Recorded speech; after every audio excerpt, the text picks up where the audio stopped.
3 साल पहले माननीय प्रधानमंत्री जी ने जब एक भारत श्रेष्ठ भारत का उद्घोष किया था, तब भारतवासियों ने उसे सिर्फ राष्ट्रीय एकता से जोड़ा था और उसका सत्कार भी किया था। पर माननीय प्रधानमंत्री जी की दिव्य सोच इससे भी आगे जाती है। भारतवासियों, वे भारतीयों को संगठित कर एक करना चाहते हैं। बात चाहे राष्ट्रीय एकता की हो, फाइनेंशियल इंक्लूजन की हो, या फिर जीएसटी यानी एक राष्ट्र एक कर एक बाजार की। और यही है एक भारत श्रेष्ठ भारत। राष्ट्र स्वाभिमान के उपासक माननीय प्रधानमंत्री जी से हम सब विनम्र अनुनय करते हैं कि कृपया हम सभी को संबोधित करें, शुभकामनाएं दें।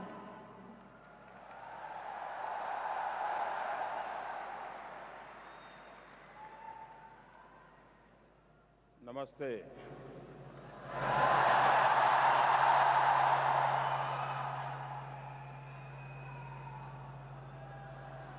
श्रीमान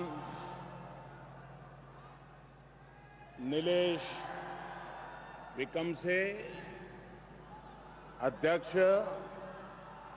institute of chartered accounts of India, ICAI के सभी पदाधिकारी, वित्त मंत्री श्री अरुण जेटली जी, केंद्र सरकार में मंत्रिपरिषद के मेरे और सभी साथी बंधु, यहां और देश भर में करीब करीब 200 स्थान पर उपस्थित चार्टर्ड अकाउंटेंट फील्ड के सभी महानुभाव, राज्यों में उपस्थित सभी आदरणीय मुख्यमंत्री, आप सबको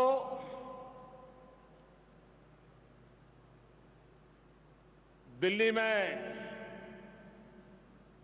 बारिश के बीच भी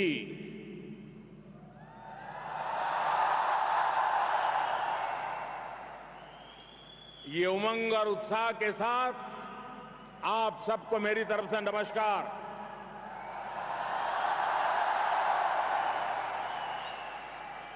आज के इस शुभ अवसर पर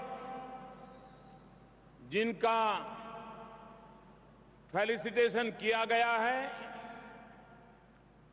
आज इस सभागृह और देश में अलग अलग स्थान पर इतनी बड़ी तादाद में आप लोग उपस्थित हैं। उद्योग और व्यापार जगत से जुड़े हुए महानुभाव,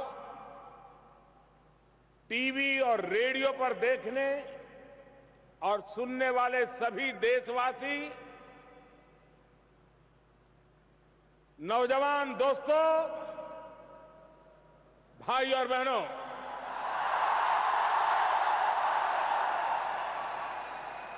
आज institute of chartered accountants of India ICAI का स्थापना दिवस है। मेरी तरफ से आप सबको बहुत बहुत शुभकामनाएं।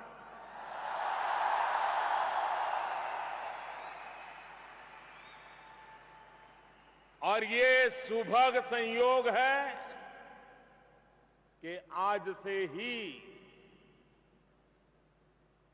आपका स्थापना दिवस और भारत के अर्थ जगत में एक नई राह का आरंभ दिवस आज से ही भारत में जीएसटी यानी कि गुड एंड सिंपल टैक्स की शुरुआत भी हुई है।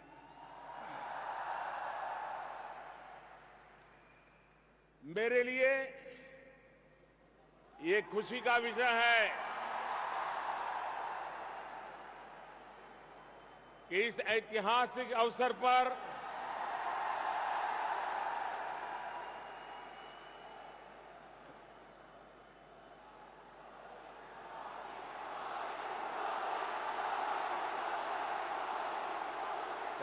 थैंक यू दोस्तों।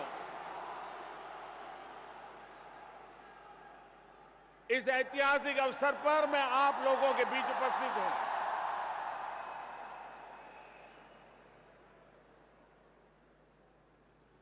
ये मेरे लिए सौभाग्य है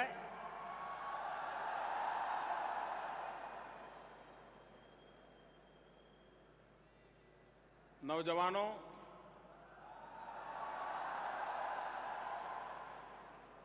चार्टर्ड अकाउंटेंट फील्ड के साथ अनेक वर्षों से जुड़े हुए सभी महानुभाव, आपको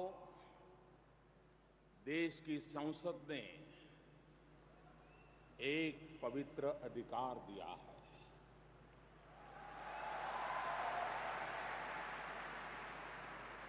वही खातों में सही को सही और गलत को गलत कहने का, सर्टिफाई करने का, ऑडिट करने का ये अधिकार सिर्फ और सिर्फ आपके पास है।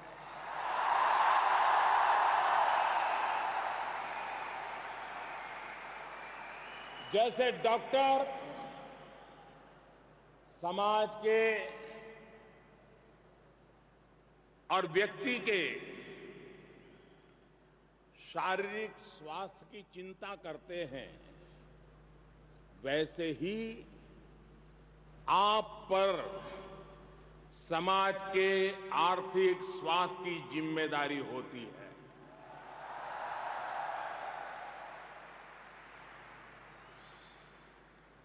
और कोई डॉक्टर नहीं होगा ऐसा जो लोगों को ये कहे कि आप फलाना खाओ, ढिंकना खाओ, ऐसा करो, वैसा करो, क्योंकि आप बीमार हो जाओ और मेरी आमदनी बढ़ जाए।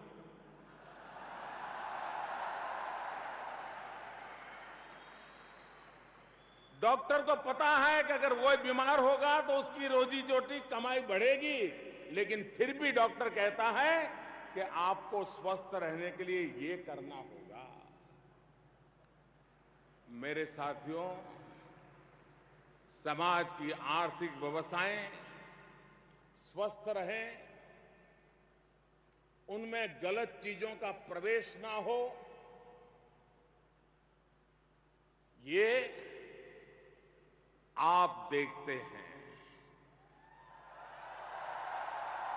आप देश के अर्थतंत्र के बड़े स्तंभ हैं और इसलिए आप सबके बीच आना मेरे लिए स्वयं के लिए भी और एक शिक्षा और दीक्षा का भी बड़ा अवसर है।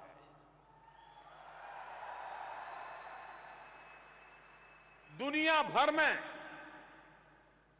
भारत के चार्टर्ड अकाउंटेंट्स को उनकी समझ और बेहतरीन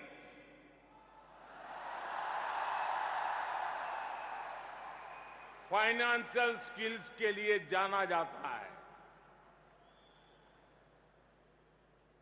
आज मुझे अवसर मिला एक नए चार्टर्ड अकाउंटेंसी कोर्स करिकुलम की शुरुआत करने का, उसका ओपनिंग करने का।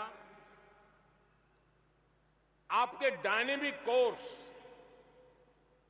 और एग्जाम की क्रेडिबिलिटी की अलग पहचान रही है।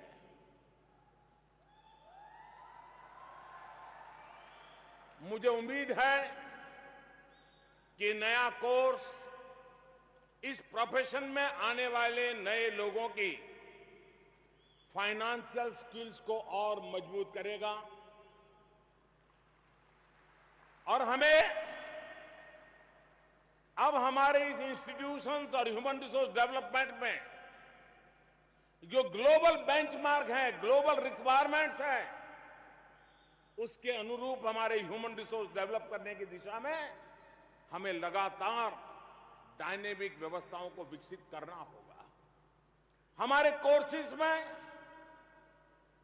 अकाउंटेंट फील्ड की टेक्नोलॉजिकल चीजों को किस प्रकार से हम लाएं, हमारे कुछ चार्टर्ड अकाउंटेंट फर्म्स टेक्नोलॉजी में क्या इनोवेशन करें, चार्टर्ड अकाउंटेंट फील्ड के इनोवेशन, नए नए सॉफ्टवेयर, वो भी अपने आप में एक बहुत बड़ा मार्केट आपका इंतजार कर रहा है।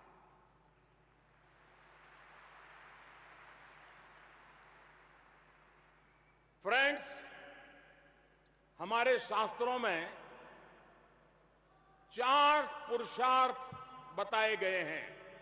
ये लाइट बंद कीजिए भाई, मुझे कुछ दिखता नहीं सामने। हाँ, थैंक यू।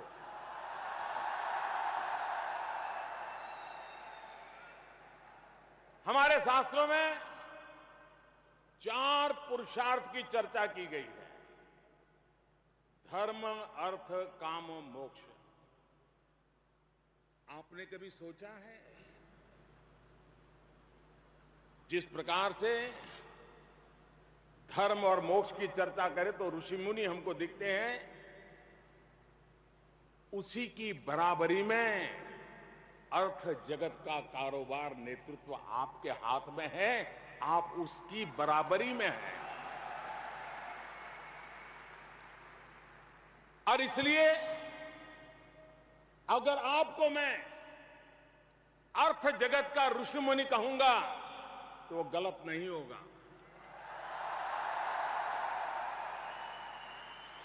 जितना महत्व उन ऋषि मुनियों का रहा है जो मोक्ष का मार्ग दिखाते हैं, उतना ही महत्व मानव जीवन में, अर्थव्यवस्था में आपके मार्गदर्शन का रहता है।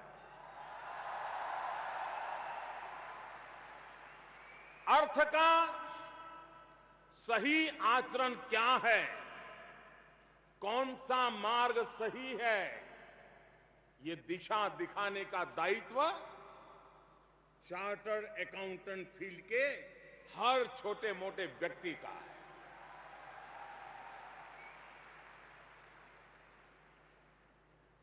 मेरे प्यारे साथियों,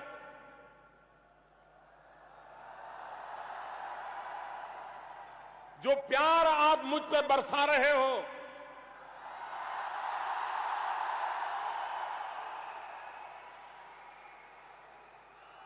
जो इस प्रकार से आप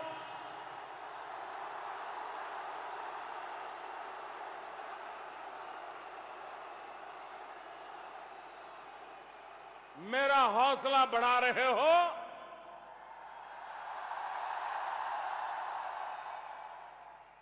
और ये आपका प्यार ही है जो मुझे आज दिल खोल करके कुछ बातें करने के लिए प्रेरित करता है।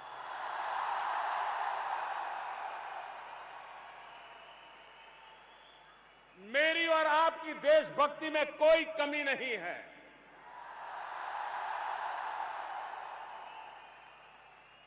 जितना मैं देश आगे बढ़े चाहता हूं, उतना ही आप भी देश आगे बढ़े ये चाहते हैं।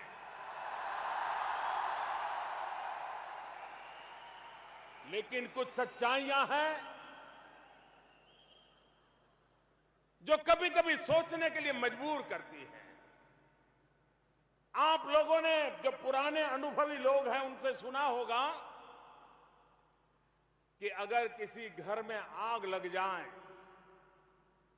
उनकी संपत्ति पूरी जल जाए, तो कहते हैं कि वो परिवार स्वपुरुषार्थ से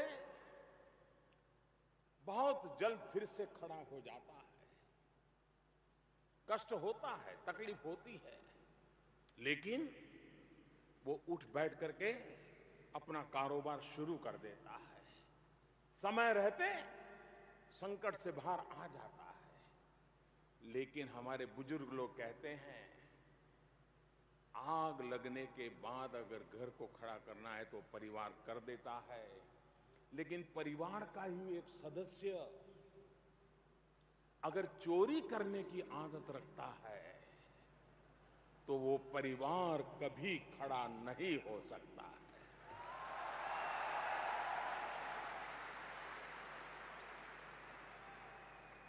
भाइयों बहनों, पूरा परिवार चोरी नहीं करता है।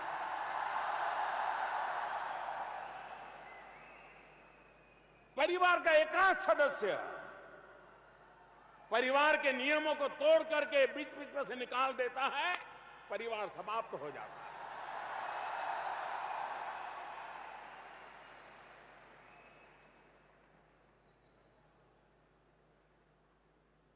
वही को सही कहने वाले मेरे साथियों,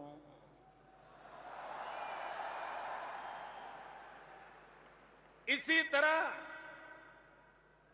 कोई भी देश बड़े से बड़े संकटों से के खुद को उबार सकता है। बाढ़ हो, भूकंप हो, कोई भी संकट हो, देश जनता जनार्दन में एक सामर्थ्य होता है। शासन व्यवस्था, जनता मिलकर के संकट से बाहर निकल आते हैं। लेकिन अगर उस देश में कुछ लोगों को चोरी करने की आदत लग जाए, तो जैसे परिवार उठ खड़ा नहीं हो पाता है, वह देश, वो समाज भी कभी उठ खड़ा नहीं हो पाता।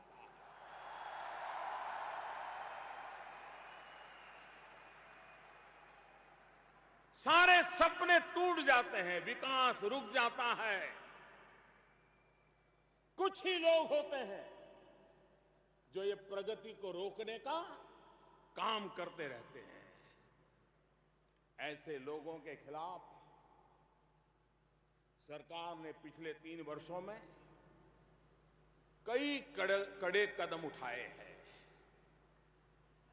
नए कानून बनाए गए हैं, पुराने कानूनों को और सख्त किया गया है।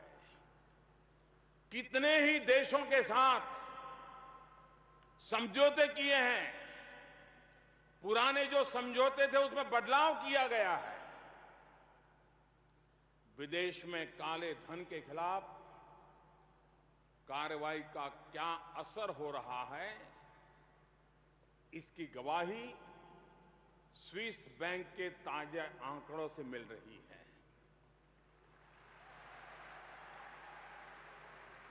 स्विस बैंक ने बताया है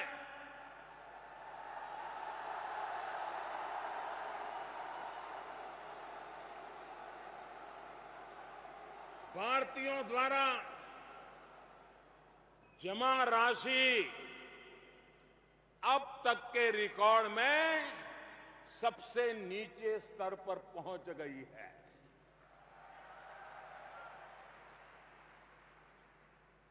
तीस साल पहले 1987 में स्विस बैंकों ने बताना शुरू किया था कि किस देश के लोग कितना पैसा वहां जमा करा रहे हैं। पिछले साल की जो रिपोर्ट अब आई है, उसके मुताबिक भारतीयों का जो पैसा वहां जमा है, उसमें नया नहीं, पुराना, उसमें 45% कमी आई है।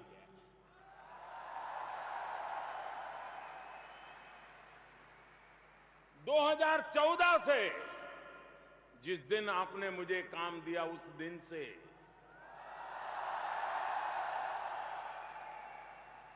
2014 से ही गिरावट का जो दौर शुरू हुआ था, वो और तेज हो गया है।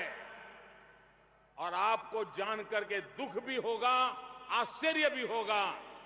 2013 का स्विस बैंक का रिपोर्ट कहता है 42% इंक्रीज था, 42% वृद्धि थी। और भाइयों बहनों, अब से 2 वर्ष बाद जब स्विट्जरलैंड से रियल टाइम डाटा मिलने लगेगा, तब विदेश में काला धन जमा करने वालों को और मुसीबत होने वाली है।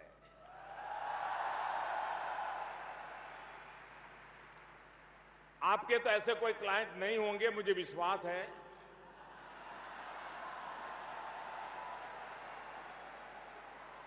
लेकिन आपके प्रति मेरा इतना प्यार है कि कान में बता देता हूं, उनको कान में बता दीजिए।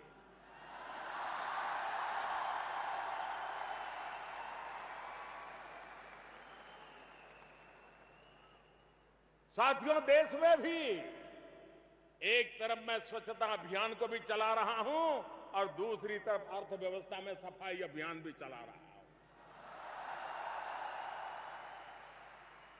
इस देश में 8 नवंबर सबसे ज्यादा आपको याद है।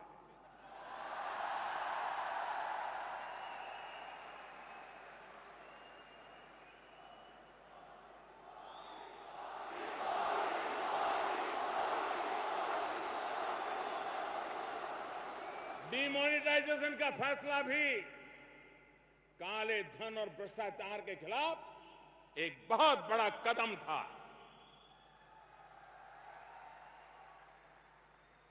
और मैंने सुना है,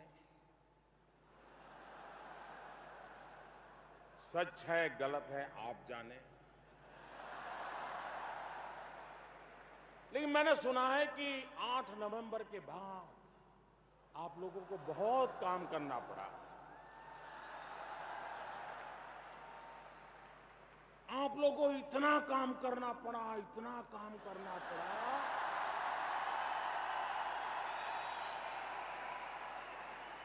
शायद पूरी कैरियर में करने की नौबत नहीं आई। मैंने ये भी सुना कि बहुत चार्टर्ड अकाउंटेंट फर्म्स के लोग दिवाली की छुट्टियां मनाने गए थे, होटल बुक थे, एडवांस पैसे दे दिए थे,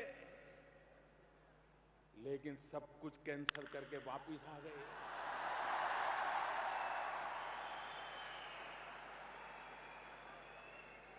कहते हैं कि चार्टर्ड अकाउंटेंट, कुछ चार्टर्ड अकाउंटेंट की ऑफिसेज रात रात चलती थी।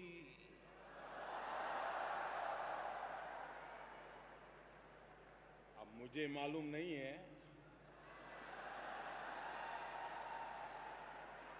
कि वापसी के बाद आपने क्या काम किया, सही किया, गलत किया, देश के लिए किया कि क्लाइंट के लिए किया।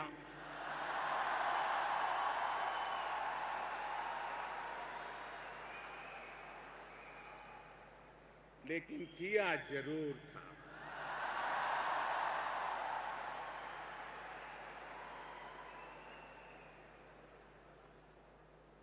साथियों, काले धन के खिलाफ इस सफाई अभियान के दौरान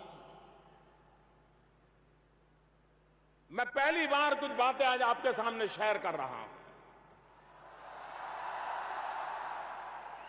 क्योंकि आप उस बात की ताकत बराबर समझते हैं। सरकार ने बैंकों में जो पैसे जमा हुए उसका डाटा माइनिंग के लिए एक बहुत बड़ी व्यवस्था खड़ी की है। लगातार डाटा माइनिंग चल रहा है, कहां से रुपये आए, कहां जमा हुए, कहां गए, कैसे गए, 8 नवंबर के बाद क्या क्या हुआ, बहुत कुछ चल रहा है।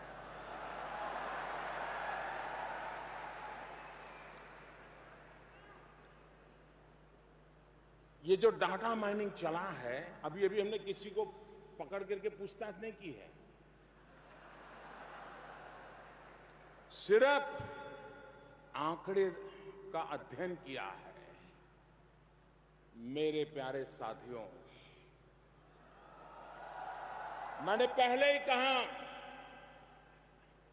आपकी देशभक्ति मेरी देशभक्ति से जरा भी कम नहीं है।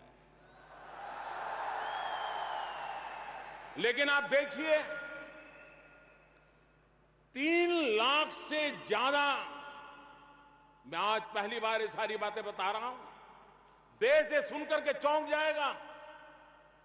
3 लाख से ज्यादा कंपनियां, रजिस्टर्ड कंपनियां ऐसी सामने दिखाई दी है जिनकी सारी लेती देती शक के घेरे में है, सवालों के घेरे में है, उन पर सवालिया निशान लगा है। और ये जितना माइनिंग हुआ उसमें से अभी काफी माइनिंग बाकी है। ये 3 लाख से कहां बढ़ेगा मैं कह नहीं सकता। और जब उसकी जांच शुरू की, कुछ चीजें गंभीर जिनकी पाई गई हैं। एक आंकड़ा मैं बता रहा हूं, शायद हिंदुस्तान को इस सरकार की सोच क्या है, राजनीतिक नेताओं में दम क्या है, उसका एक पहचान हो जाएगी।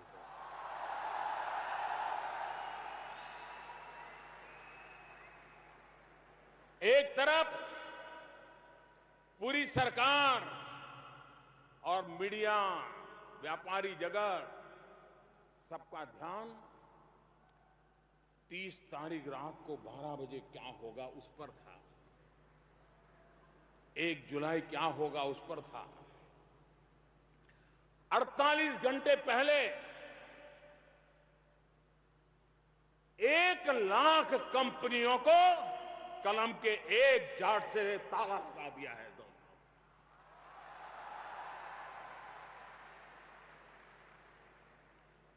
रजिस्टर ऑफ कंपनी से इनका नाम हटा दिया है।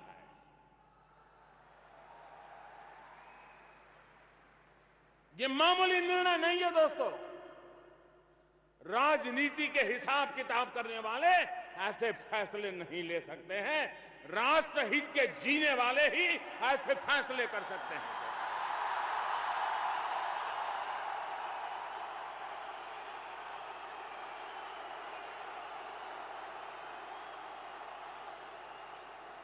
एक लाख से ज्यादा कंपनियों को 1 मिनट में कलम के एक झटके से खत्म करने की ताकत देशभक्ति की प्रेरणा से आती है।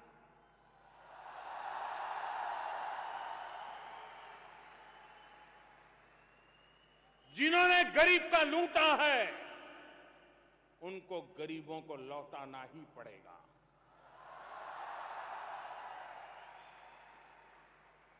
इसके अलावा सरकार ने 37,000 से 37,000 से ज्यादा सेल कंपनियों की पहचान ऑलरेडी कर ली है। जो काले धन को छिपाना, हवाला करना, ट्रांसफर करना, पर्दे के पीछे न जाने क्या क्या करना, इनके खिलाफ कठोर कार्रवाई के लिए कदम उठाए जा रहे हैं। कानून तोड़ने वाली कंपनियों के खिलाफ आने वाले दिनों में और कठोर कार्रवाई की जाएगी। और मैं जानता हूं, काले धन के खिलाफ इस कार्रवाई का, फर्जी कंपनियों को खत्म करने का किसी भी राजनीतिक दल को कितना नुकसान हो सकता है, इसका मुझे पूरा पता है।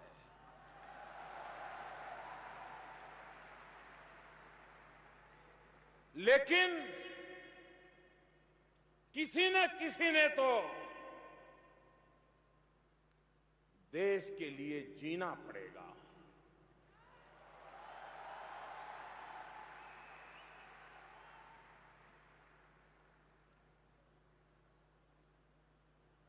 चार्टर्ड अकाउंटेंट फील्ड के देश भर के मेरे साथियों, मैं आज आपके बीच आया हूं, स्थापना दिवस पर आया हूं। मैं आपसे एक हल्का सा सवाल भी पूछने का मन करता है मेरा।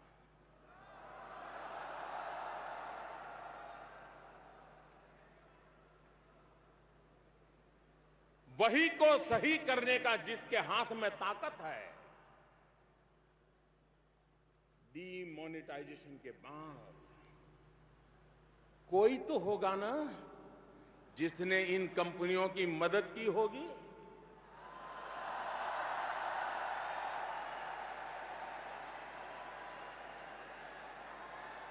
ये चोर लुटेरे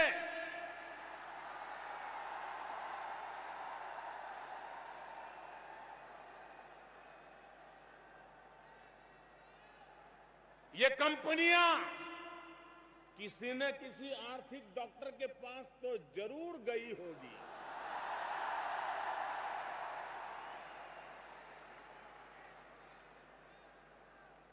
मुझे पूरा पता है आप में से किसी के पास नहीं आई होगी, लेकिन कहीं तो गई होगी। जिनके पास गई, क्या उन्हें उनको पहचानने की जरूरत नहीं थी क्या?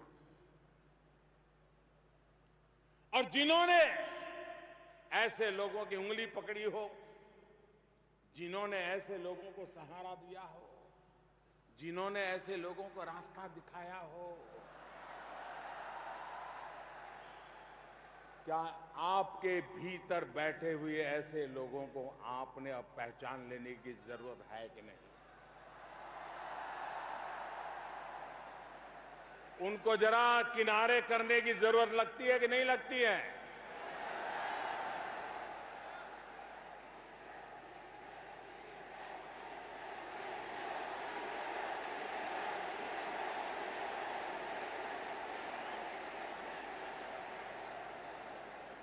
साथियों, मुझे बताया गया है कि हमारे देश में 2,72,000 से ज्यादा चार्टर्ड अकाउंटेंट्स हैं।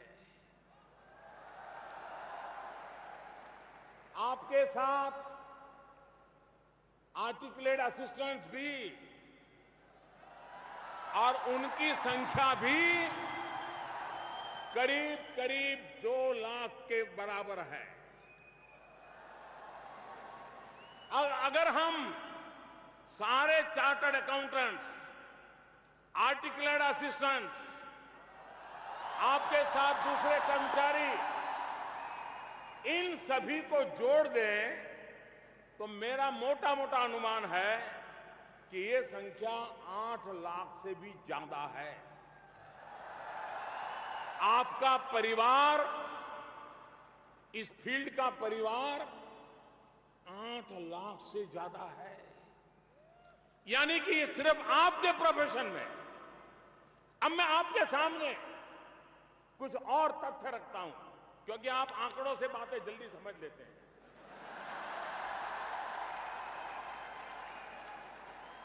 और समझा भी देते हैं।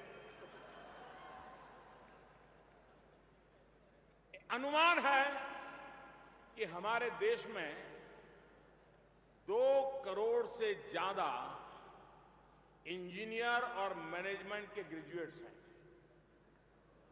8 लाख से ज्यादा डॉक्टर हैं। यानी जिसे क्रीम प्रोफेशन माना जाता है, बहुत सम्मान से देखा जाता है, ऐसे लोगों की संख्या हमारे देश में करोड़ों में है। अगर देश के तमाम शहरों में बने बड़े बड़े आलीशान घरों को भी जोड़ा जाए तो उनकी संख्या भी करोड़ों में है। इतना ही नहीं, एक आंकड़ा ये भी है कि लास्ट ईयर भारत से विदेश में घूमने फिरने वाले जाने की संख्या 2 करोड़ 18 लाख लोग विदेश में सैर करने गए थे। ये आंकड़े, अब आपको ताज्जुब होगा कि इसके बाद भी क्या कारण है कि हमारे देश में सिर्फ 32 लाख 32 लाख लोग ही ये कहते हैं कि उनकी इनकम उनके टैक्स रिटर्न में 10 लाख से ज्यादा बताई जाती है। आप में से कोई इसमें विश्वास करेगा क्या? करेगा क्या? वही को सही करने वाले आप लोगों से मैं पूछ रहा हूं, क्या इस देश में सिर्फ 32 लाख लोग हैं जो 10 लाख से ज्यादा कमाई करते हैं?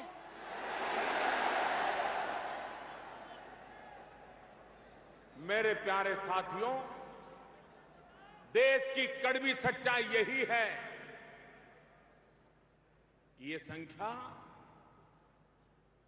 देश में सिर्फ 32 लाख लोग अपनी आमदनी 10 लाख रुपए से ज्यादा बताते हैं।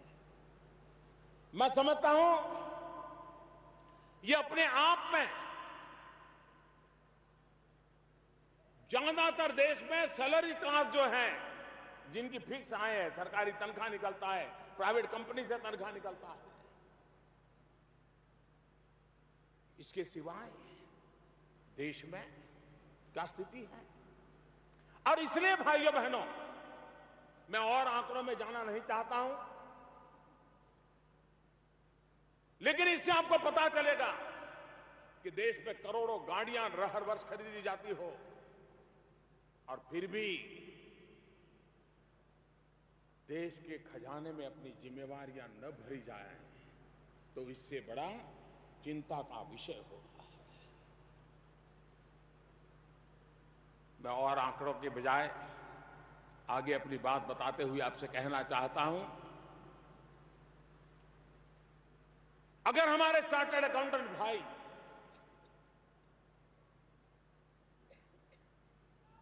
कोई भी व्यक्ति या क्लाइंट तभी टैक्स देता है जब उसके आसपास का पूरा माहौल सकारात्मक हो, उसे ईमानदारी से टैक्स चुकाने के लिए प्रेरित करे। अगर वो ये देखेगा कि उसको सलाह देने वाला सच्चाई छिपाने के लिए कह रहा है, तो फिर गलत रास्ते पर चलने से वो कभी डरता नहीं है।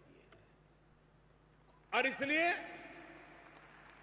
गलत सलाह देने वाले ऐसे लोगों को पहचानना और उनके खिलाफ कार्रवाई करना भी बहुत आवश्यक है। और इसके लिए आप लोग भी कठोर कदम उठाने होंगे। सीए एक ऐसी व्यवस्था है जिसमें ह्यूमन रिसोर्स डेवलपमेंट एचआर का काम आप ही करते हैं, कैरिकुलम आप ही बनाते हैं, एग्जाम आप ही कंडक्ट करते हैं, रूल्स रेगुलेशंस भी आप ही बनाते हैं और गुनहगार को सजा भी आप ही की इंस्टीट्यूशन देती है। अब सवाल यह उठता है कि भारत के लोकतंत्र के मंदिर ने 125 करोड़ देशवासियों की संसद ने आपको इतने अधिकार दिए हैं, फिर ऐसा क्या है कि पिछले 11 वर्ष में सिर्फ 25 चार्टर्ड अकाउंटेंट्स के खिलाफ कार्रवाई हुई है?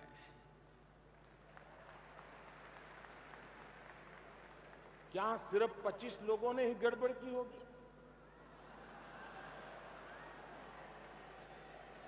और मैंने सुना है कि आपके यहां 1400 से ज्यादा मामले कई वर्षों से लटके पड़े हुए हैं। एक एक केस का फैसला आने में सालों लग जाते हैं। इतने हाई क्वालिफाइड प्रोफेशनल्स के लिए मेरे साथियों बताइए, ये चिंता का विषय है कि नहीं है? भाइयों और बहनों, जब देश की स्वतंत्रता के लिए आंदोलन चल रहा था, आजादी का आंदोलन,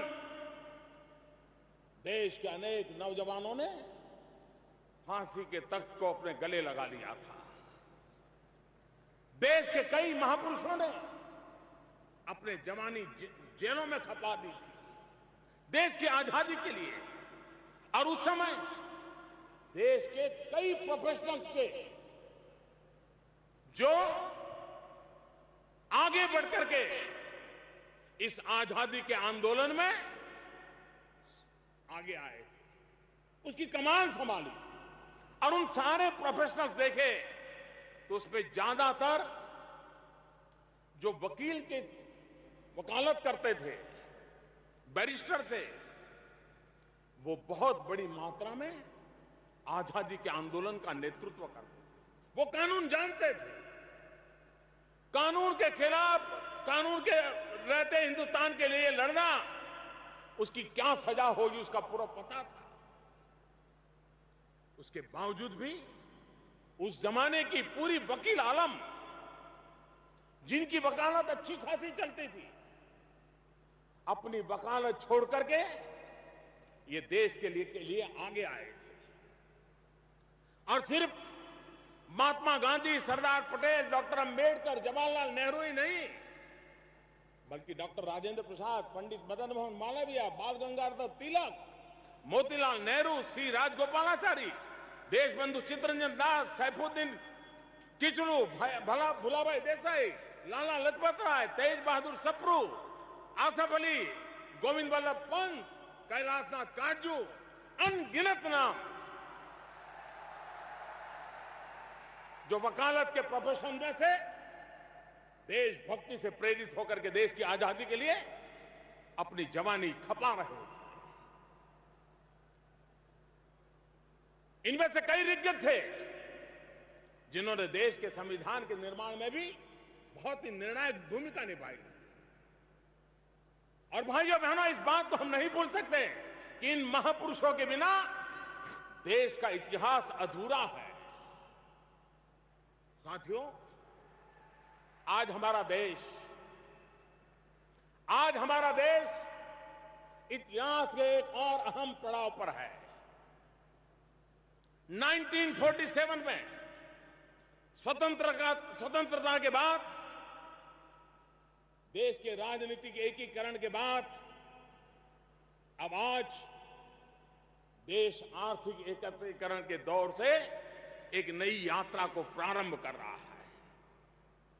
2017 का ये वर्ष, जब one nation, one tax, one market का सपना साकार हुआ है, इस ऐतिहासिक अवसर पर सबसे ज्यादा महत्वपूर्ण भूमिका चार्टर्ड अकाउंटेंट्स की है।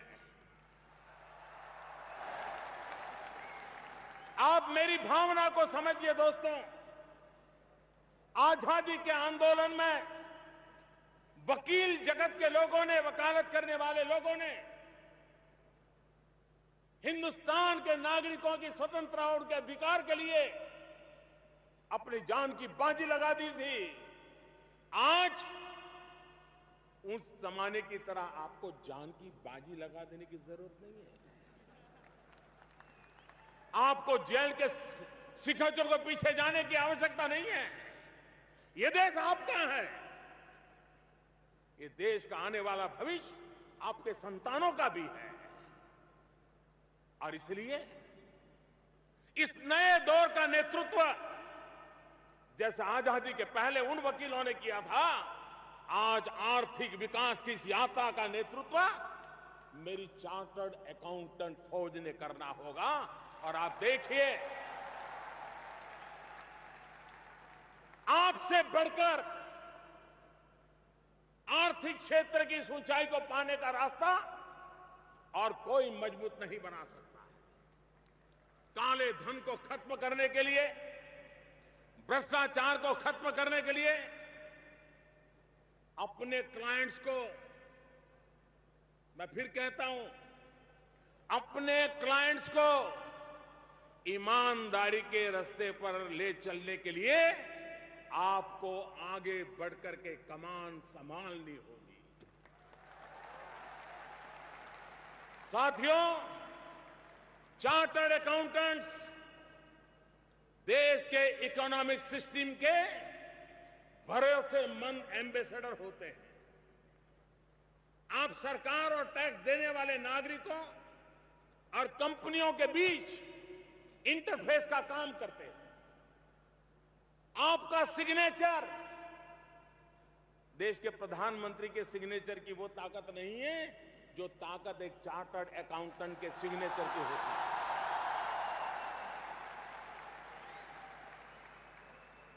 आपका सिग्नेचर सत्यता की, भरोसे की गवाही देता है। कंपनी बड़ी हो या छोटी, आप जिस अकाउंट पर अपने सिग्नेचर कर देते हैं उस पर सरकार भी भरोसा करती है और देश के लोग भी भरोसा करते हैं। और कभी आपने सोचा है कि जिसकी बैलेंस शीट के साथ आपकी सही जुड़ गई है, इस अकाउंट को, उस कंपनी के कारोबार को, उस बैलेंस शीट को देख करके बात वहां अटकती नहीं है दोस्तों। उस सिग्नेचर के बाद एक नई जिंदगी की शुरुआत होती है। मैं आज उस नई जिंदगी के आपको दर्शन कराना आया हूं। आपने कंपनी की उस वही पर सिग्नेचर कर दिया, बैलेंस शीट पर सिग्नेचर कर दिया, सरकारी अफसरों ने इसको मान लिया, कंपनी फूली फाली आगे बढ़ रही है, आप भी फूले फाले आगे बढ़ रहे हैं। बात यहां अटकती नहीं है दोस्तों। जब आप उस कंपनी के वही पर सही करते हैं और जब उस कंपनी का ब्यौरा लोगों के सामने आता है, तब कोई बुजुर्ग म्यूचुअल फंड में अपनी पेंशन का पैसा लगा देता है, कोई गरीब विधवा महिला अपने महीने भर की बचत को शेयर मार्केट में लगा देती है। जब किसी कंपनी की सही ऑडिट रिपोर्ट नहीं दी जाती, तथ्यों को छिपाया जाता है और बाद में जब भेद खुलता है तो वास्तव में वो कंपनी नहीं डूबती है मेरे प्यारे दोस्तों, वो गरीब विधवा की जिंदगी डूब जाती है, वो बुजुर्ग की, उस बुजुर्ग की जिंदगी तबाह हो जाती है। उसने तो अपनी जिंदगी भर की कमाई सिर्फ आपके एक साइन पर भरोसा करके निवेश की होती है। इसलिए मेरी आपसे अपील है, आप सभी से मेरा आग्रह है, हिंदुस्तान के 1.25 करोड़ देशवासियों का आपके उस सिग्नेचर पर भरोसा है।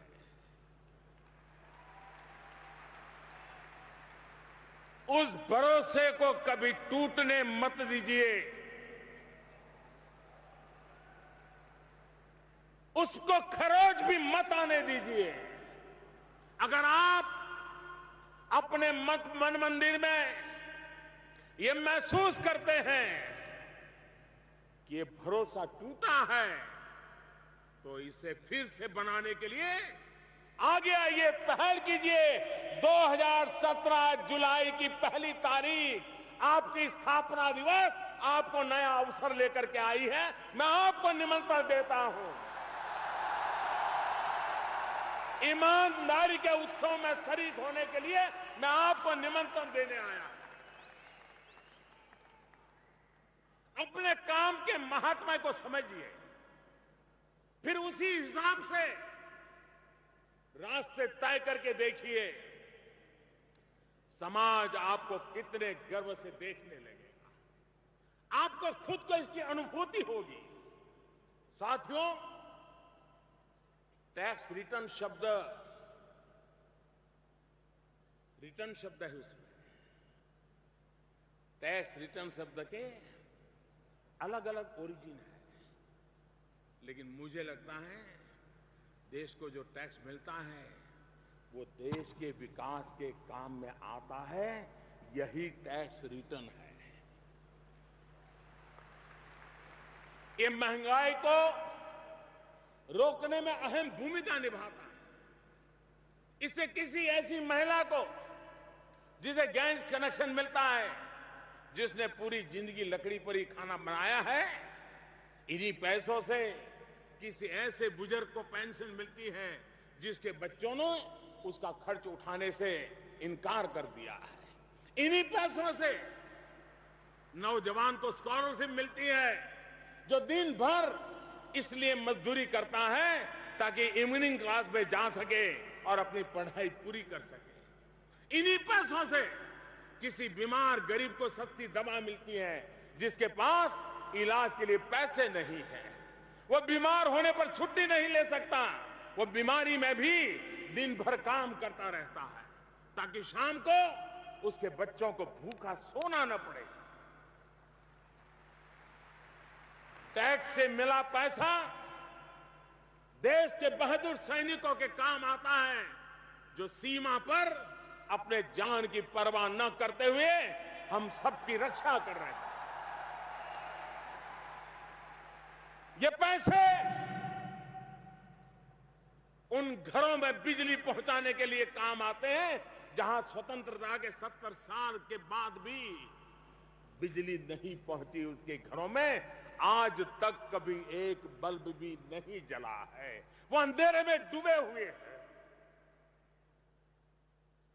देश के गरीबों को उनके अधिकार दिलाने में मदद करना, इससे बड़ी सेवा क्या हो सकती है। आपकी एक सिग्नेचर देश के गरीबों की कितनी मदद कर सकती है, इसकी शायद आपने भी कभी कल्पना नहीं की होगी। देश के सामान्य मानवी के सपना पूरा करने में आपका बहुत बड़ा दायित्व है, आप बहुत बड़ी भूमिका अदा कर सकते हैं। जब आप लोग ठान लेंगे, और मुझे विश्वास है 1 जुलाई 2017 आईसीएआई के जीवन की यात्रा का एक टर्निंग पॉइंट बन करके रहेगा, ये मेरी आत्मा की आवाज है।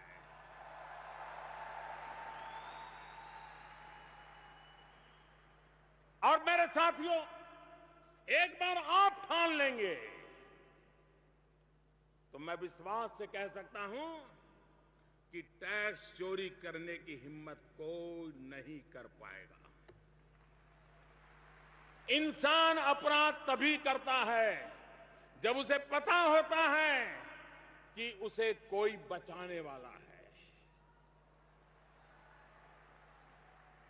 साथियों, जीएसटी आपके सामने राष्ट्र निर्माण में सहयोग का एक माध्यम बनकर के आया है।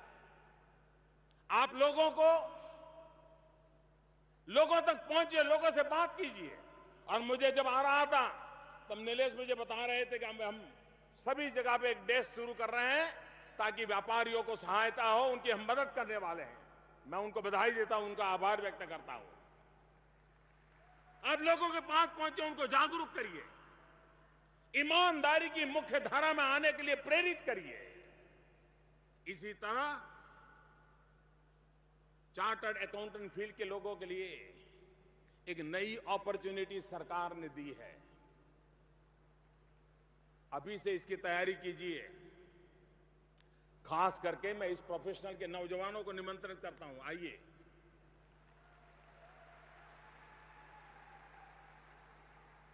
सरकार ने पिछले दिनों जो कानून पास किए हैं,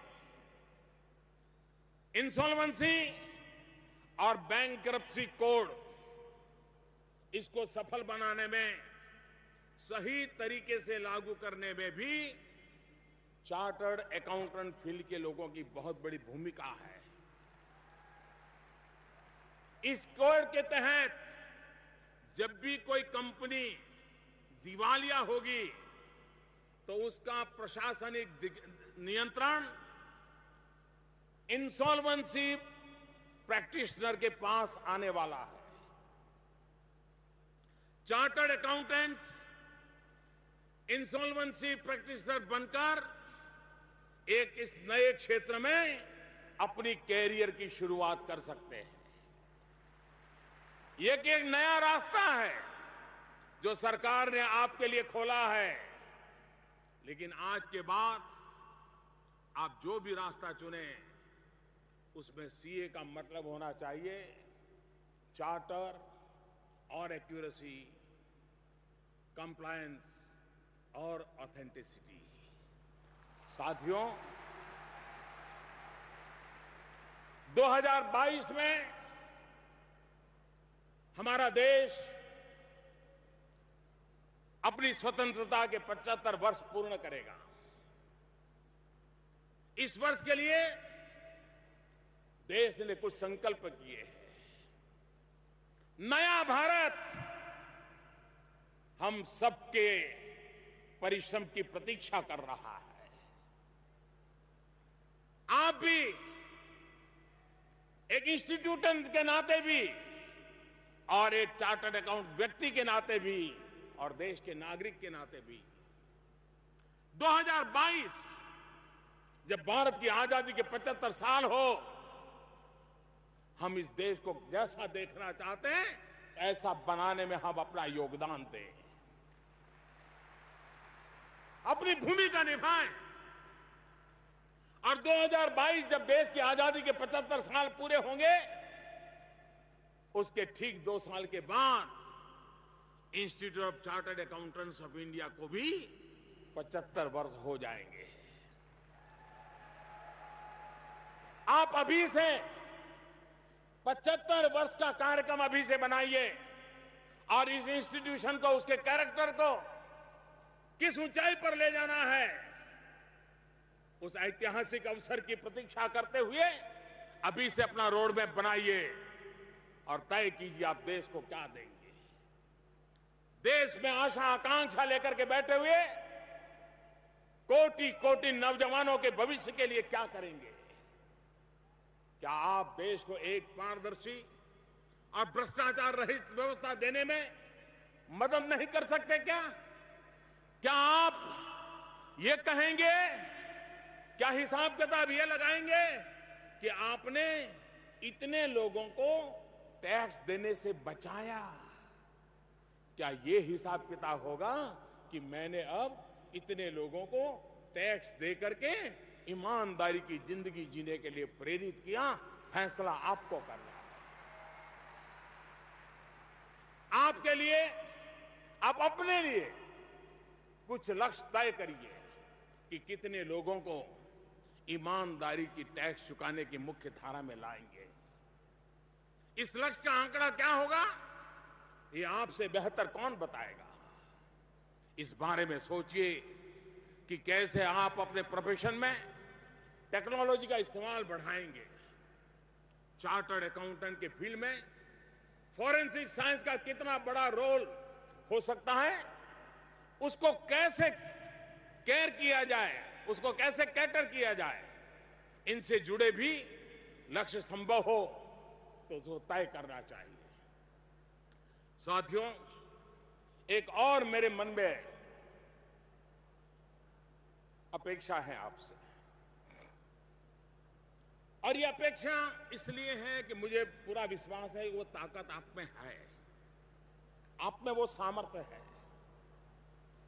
क्यों आप पीछे हैं मुझे समझ नहीं आता है भाइयों।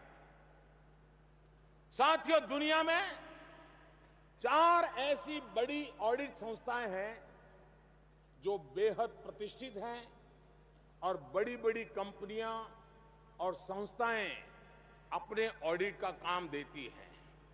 इन कंपनियों को बिग 4 कहा जाता है।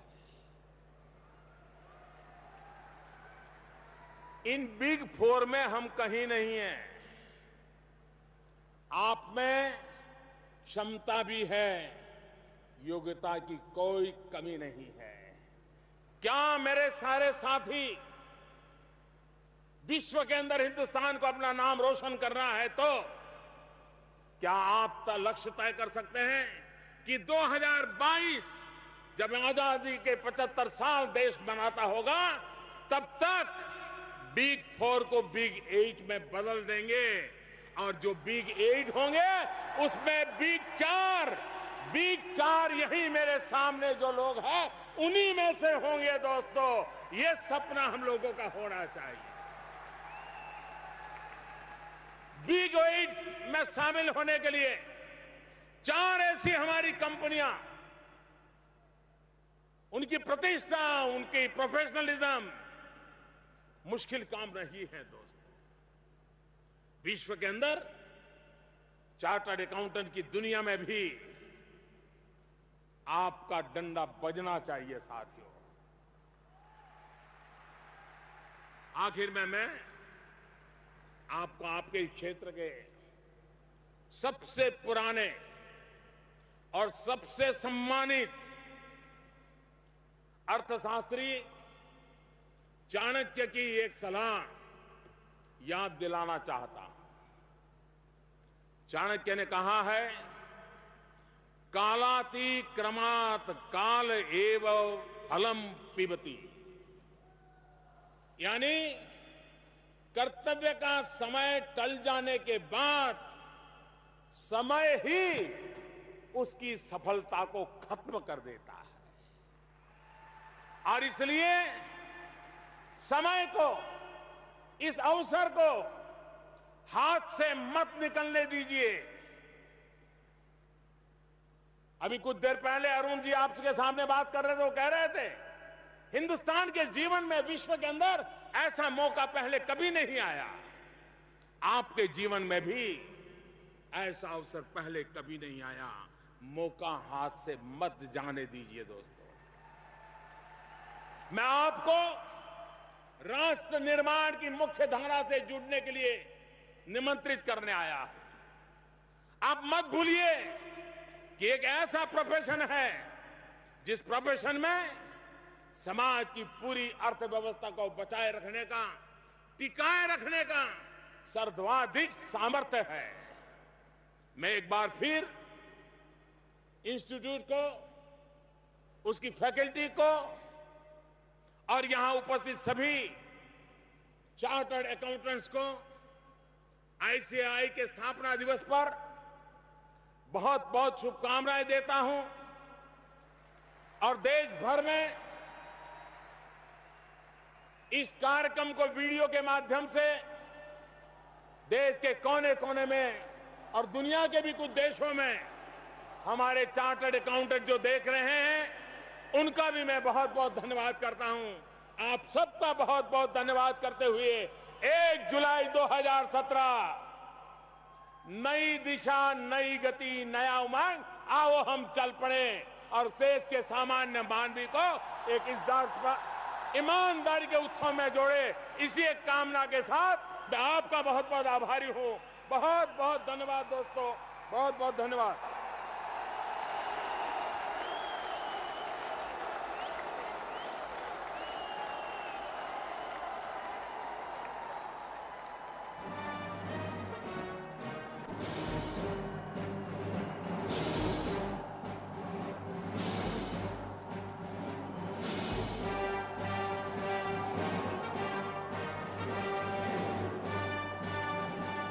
माननीय, बहुत बहुत धन्यवाद आपका। आपके नेतृत्व में 125 करोड़ भारतवासी ही नहीं, पीढ़ियां की पीढ़ियां भी विकास शिखर की सीढ़ियां चढ़ने को अब कटिबद्ध